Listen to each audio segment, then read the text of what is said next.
Welcome back to the channel, everybody. This is part 3 of an Eastern restoration. In case you missed it, in part 1, we covered the story of how we got the boat. And in part 2, my dad kind of went through the entire boat, tore the deck off, really showed you how nasty everything was inside there.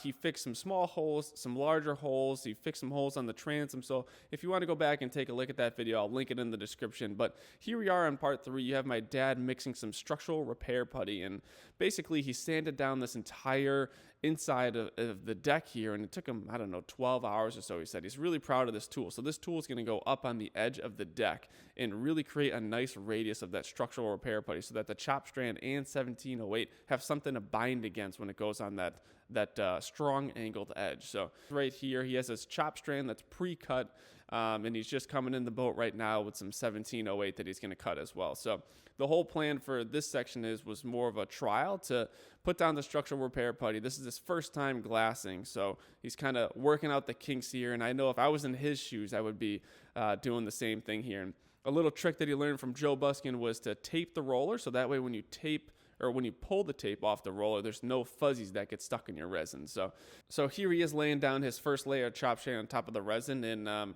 right after this, I'm going to let him take the mic because he's going to explain a couple things to you here for about a minute or two. Okay, folks, what we're doing today is we're going to put down some polyester structural repair putty. You'll see that I've already done it on the hull here.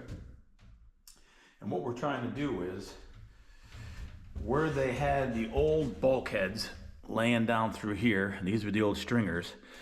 These are the old tabs that they had when they tabbed in the bulkheads, and it left these big, deep gaps in between these two bulkheads there, and we need to fill those because the chop strand will fill in there, but the 1708 has a hard time laying in there, and it's going to leave air pockets.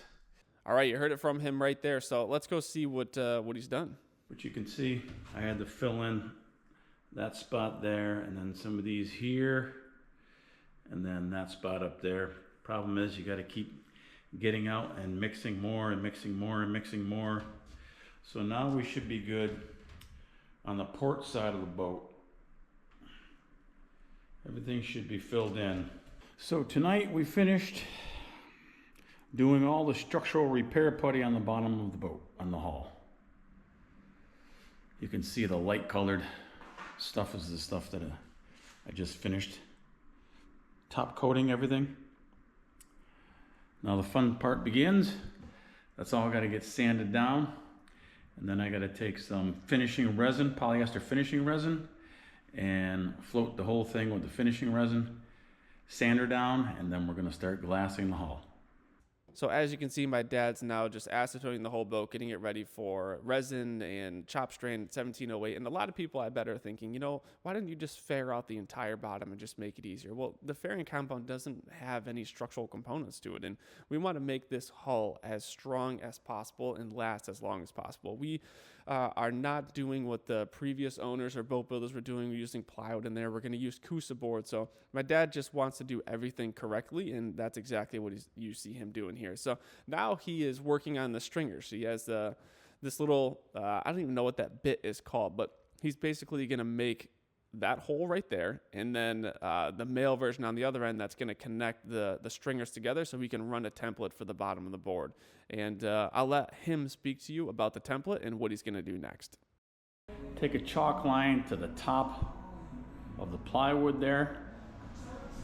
Come down here. Put it on this line right here. Snap the line, and that's what we'll cut our Coosa board to. That template right there is going in the up and downs of the hull. So if we snap that line from there to there and then cut it straight, that should be one stringer down.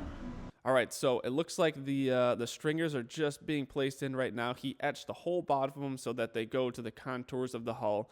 He's snapped the line. Everything is ready to go. And in part 4, it's Coosa time. So we have all the Coosa board ready to go. We're going to do the stringers. We're going to tab them in, structural repair putty. So stay tuned for that video. It's going to be a fun one.